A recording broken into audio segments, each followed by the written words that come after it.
More of Chicago's Morning Answer with Dan and Amy comes your way now. And make sure to join me, Larry Elder, tonight at 7, only on AM 560, The Answer. Dan and Amy, the Congress has reacted to Trump's executive order on Friday. A plan put forward by Senators Lamar Alexander, Republican of Tennessee, Patty Murray, Democrat of Washington, would fund those healthcare subsidies? Yeah, the subsidies, the cost reduction subsidies for 2 years to provide short-term certainty to insurers. And President Trump has said yesterday, we've been involved in the Alexander Murray healthcare deal. He seemed to indicate support for it while insisting he would again try to replace Obamacare. And he said prior to that, earlier this week, that he believes he has the votes. So we'll see about that. But for those cost-sharing reduction payments and other matters that President Trump is undertaking to goad Congress into doing its job with respect to replacing Obamacare, we're pleased to be joined again by our friend Ramesh Ponnuru, columnist for Bloomberg View and also a senior editor for National Review. Ramesh, thanks for joining us again. Appreciate it. Always a pleasure. So, what about that? What about the Alexander Murray? Give us, 2 years before you simply withdraw those subsidies. Give Congress 2 years to act on the matter. Yeah. Well, it's a deal that right now seems to be generating more enthusiasm on the Democratic side than on the Republican side. There is not a whole lot in the way of reform or change to Obamacare, the kind that conservatives would like to see. And instead, the Democrats have gotten pretty much all the things they are asking for in terms of more government subsidies and payments to shore up Obamacare.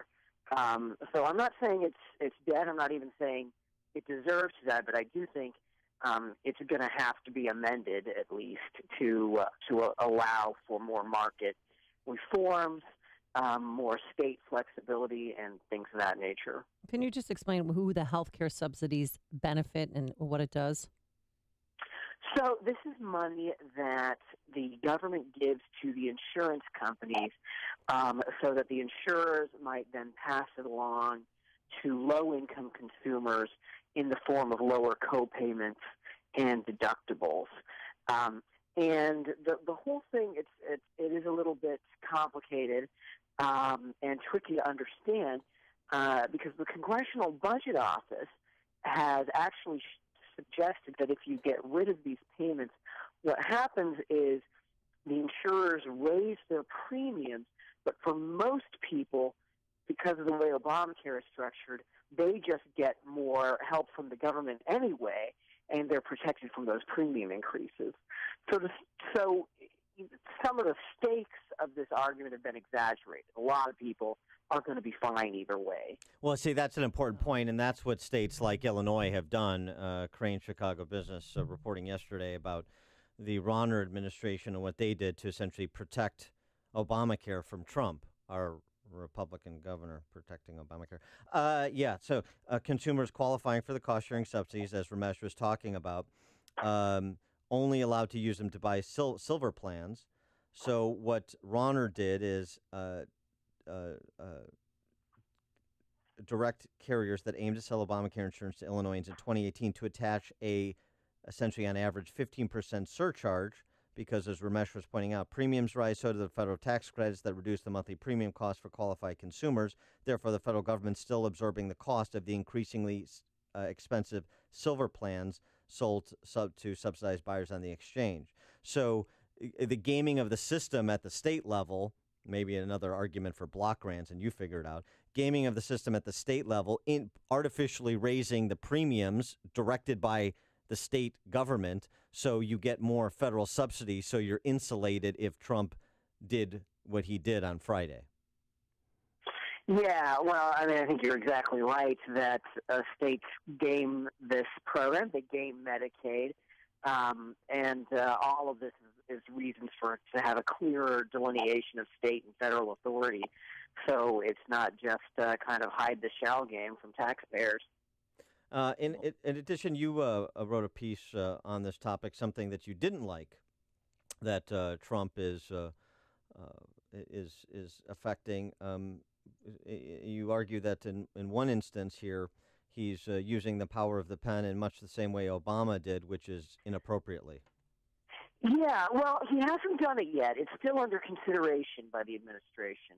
I think that the executive orders that Trump has taken so far on health care are good and certainly defensible exercises of presidential power given the state of the law. One thing that the White House has been considering is getting rid of the individual mandate, or effectively getting rid of the individual mandate, the fine on people who don't buy insurance plans that comply with Obamacare. And I don't like those fines. I've been against the mandate from day one, but I think that's not within the president's legitimate power, and would have, unfortunately, if you do it by itself and don't have bigger reforms to Obamacare, it causes some premiums to go up and destabilizes markets. Well, what's going to happen in a few weeks when open enrollment begins and there's no navigators there? The Obama administration had navigators. People would call in or log on. Are they going to be there this time around? Well, it does look as though there are going to be cuts. Of course, people can still enroll. It's the basic issue is that there's going to be less outreach to try to hook people up with these Obamacare exchange policies. And so, we can expect that to yield some reduced enrollment. But exactly how much, of course, is hard to say. How do you handicap the prospect of something akin to Graham Cassidy resurfacing and actually moving out of the Senate? Well, the president says that the votes are there. I think if the votes were there, they'd have the votes. Right. Held, and we know it. Excuse me. Speaking of healthcare, I don't think they're there yet. And I don't see any sign of a thaw from Senator Collins or Senator Murkowski or Senator Rand Paul. And so, unfortunately, I don't think we're there. It's frustratingly still out of reach. You recently wrote an article about Trump losing his war on the liberal media. How is that happening? Well, I think a lot of people, a lot of conservatives who rightly see how much liberal media bias there is, have been happy about the way Trump punches at the media. But the problem is that he's not actually effectively fighting the media. The media was able to spread all kinds of misinformation about health care that Trump didn't even really try to counter. And in fact, if you compare Trump to previous Republican leaders, he's punching back more, but he's not actually changing the way that most people perceive Republicans. So, most people seem to think that this administration is not honest. Most people trust the media more than they trust President Trump. These are actually pretty abysmal numbers. They're worse numbers than President George W. Bush or his father or President Reagan racked up. All right. He is Ramesh Ponnuru, columnist for Bloomberg View, senior editor for National Review.